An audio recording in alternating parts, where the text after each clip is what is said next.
참 1월에 벌써 이제 마지막 거래일이다라는 부분에서 놀라시는데요. 오늘 국내 증시 체크를 하기 전에 야간 선물과 코로 EWI 지금 내리는 부분도 체크가 되고 있습니다. 뉴욕 증시는 종목별로 그 흐름이 너무나 엇갈리는 극명한 모습이 나타나기 때문에 오늘도 또 국내 증시에서 또 종목별 흐름이 중요하지 않을까 함으로써 그에 맞는 좀 전략을 세워보도록 하겠습니다. 조상현 현대자산운용 본부장님과 함께하겠습니다. 안녕하십니까? 안녕하세요. 네, 담을 시장을 안 주는 시장 이라고 얘기를 하는데 또 어떻게 보면 그것과 동시에 너무 빨리 파신 분들도 또 후회가 좀 보통이 아닐 것 같습니다. 자, 지금 이제 조정을 기다렸다가 오늘 약간 좀 조정 있을 것 같다. 어제 오늘 이렇게 얘기를 하시는데 담아야 할지 아니면 또 지금이라도 어떤 전략을 세워야 되는지 좀 의견을 주신다면요. 이게 항상 사이클이 중요한데요. 이 상승 사이클이 단기에 끝날 것이냐, 그러면 빠지는 부분에 대해서 특별한 대응을 할 게 없지만 이러한 사이클이 상당히 좀 길게 갈 수 있다라는 생각이 들면 조정을 매수의 기회로 활용하는 게 맞는 것 같고요. 근데 이 개인 투자자분들도 요새 많이 좀 스마트해지신 것 같다고 생각이 드는 게 요새 지금 거의 뭐 하루에 증권 계좌가 3만 개 이상씩 지금 개설이 되고 있는 상황이고, 고객예탁금도 사상 최초로 100조 원을 넘어섰다고 하니까 이제는 놓치지 않겠다. 포모를 이제 놓치지 않겠다 해서 개인 투자자분들도 상당히 많이 매수에 이미 동참하고 계신 것 같습니다. 이제는 놓치지 않겠다 하면서 그동안에 좀 스마트해진 좀 개인들의 모습을 볼 수 있었는데 저희 함께 그때 SK 하이닉스를 언제였죠? 한 달 전입니다. 한 달 전쯤에 SK 하이닉스에 지금 담아야 하는 적극적인 시점이라고 바로 얘기를 해주셨는데 그간의 SK 하이닉스가 굉장히 많이 올랐습니다. 지금은 이제 어떡할까요?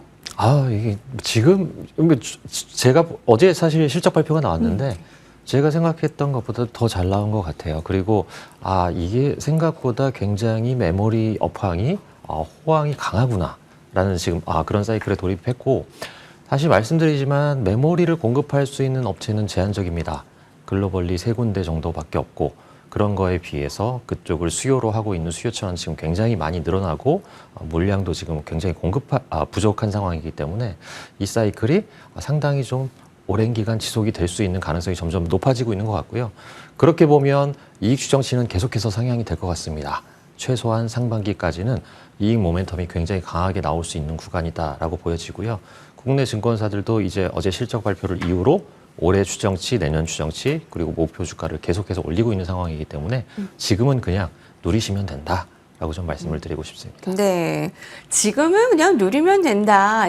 팔 생각보다는 누리고, 그리고 저희 한 달 전에 지금 함께 해주신 분들은 또 수익률 같이 누리고 계실 텐데 지금 목표가가 SK하이닉스가 150만 원까지 지금 나온 상황이잖아요.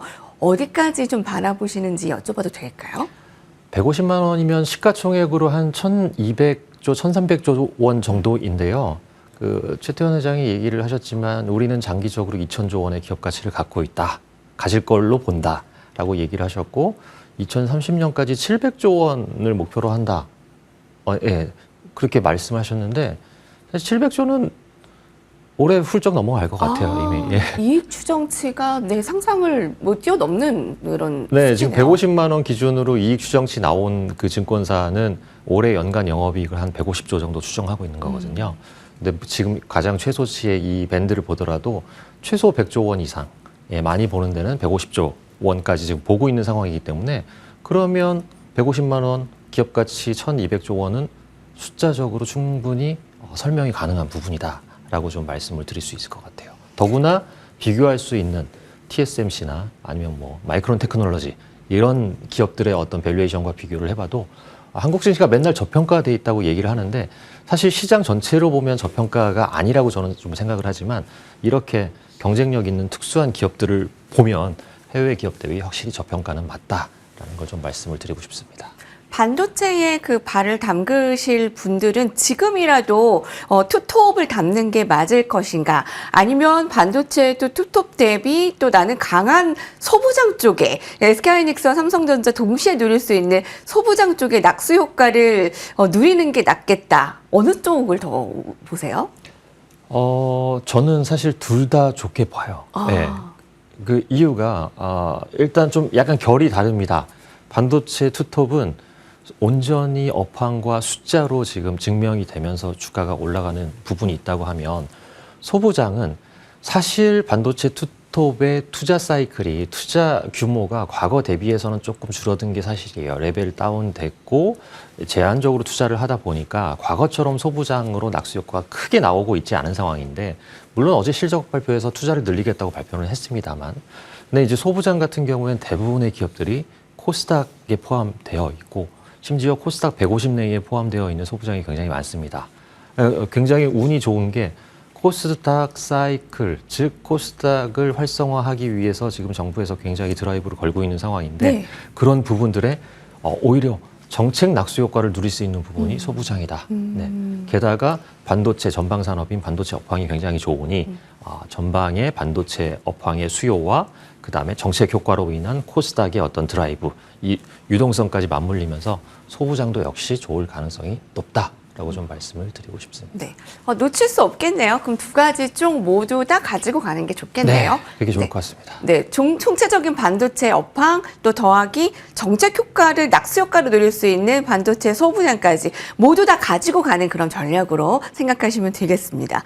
그 삼성전자가 올해 휴머노이드 쪽에 성과를 낼 것이다. 그리고 또 현대차는 본업 개선 기대보다 휴머노이드 또 로봇, 그 필지컬 AI 쪽으로 주목되고 있는데 기회가 이쪽으로 좀 더 봐도 될까요?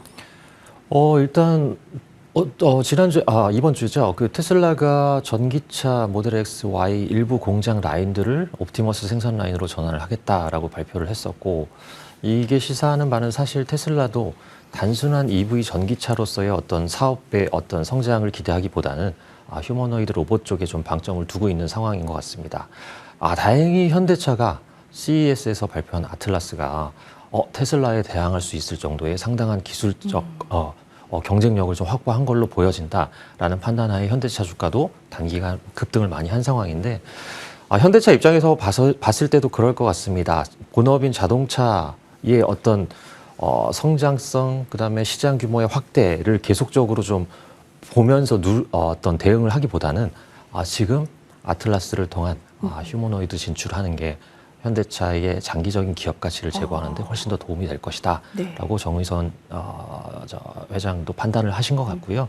그런 쪽에 시장에서 일단 인정을 해주고 있는 분위기이기 때문에 현대차의 어떤 로봇 업체로서의 재평가 가능성은 충분히 상존한다라고 좀 보여집니다. 로봇 시장의 확대가 에코프로의 그룹에도 작용을 했는데요.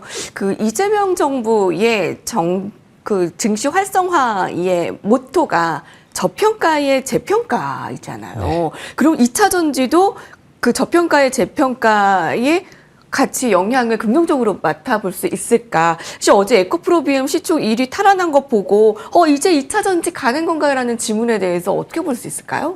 사실 2차 전지 기업들은 저평가와는 거리가 멀고요. 네.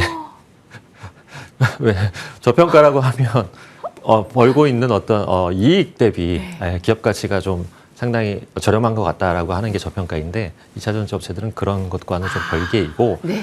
에코프로가 시총 1위 코스닥을 탈환한 배경에는 지금 월간 일간 코스닥 순매수가 엄청나게 많이 들어오고 있지 않습니까?